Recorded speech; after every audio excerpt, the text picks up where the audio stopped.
In the previous lesson, we learned about setting up a barricade for our money life through fearing the power of credit cards. In this lesson, we will learn about setting up another type of barricade for our money life through monitoring our credit and identity. It's a scary thing to be the victim of identity theft.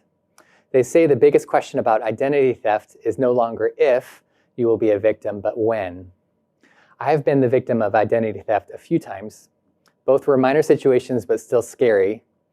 When I was a sophomore in college, I opened up a new checking account and received a few starter checks to get me going before my official checks arrived in the mail. I only used a few of these checks and then threw them the rest away. A week later, I checked the balance of my bank account and it showed 3 $40 charges for bounced checks. A bounced check means you write a check for an amount that's greater than what you have in the bank. I'd not written any checks recently, so I was confused.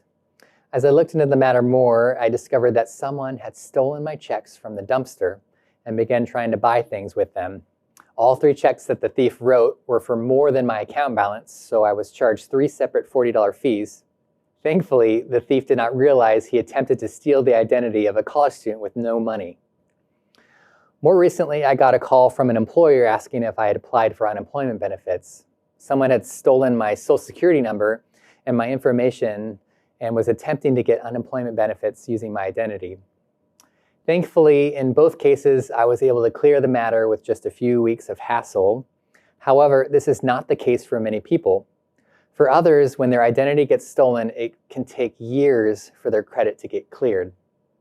At this point, you may think that having good credit is not really a big deal, particularly if you plan on being debt-free for all of your life. Why care about credit if you're not going to borrow any money? But having good credit actually goes beyond borrowing. Credit touches almost every facet of our lives. As this lesson has taught, our credit impacts our housing opportunities, our ability to access utilities and consumer products. They even impact our job prospects. We need to establish a strong barricade to protect our credit from hostile outside forces. In the next slide, you'll learn how to actively monitor your credit to help protect you. Our credit needs to be protected by a strong barricade so that God's money is not redirected to a cruel master who will borrow and spend your money in your name and leave your money life broken and severely limited. So let's go out and monitor our identities.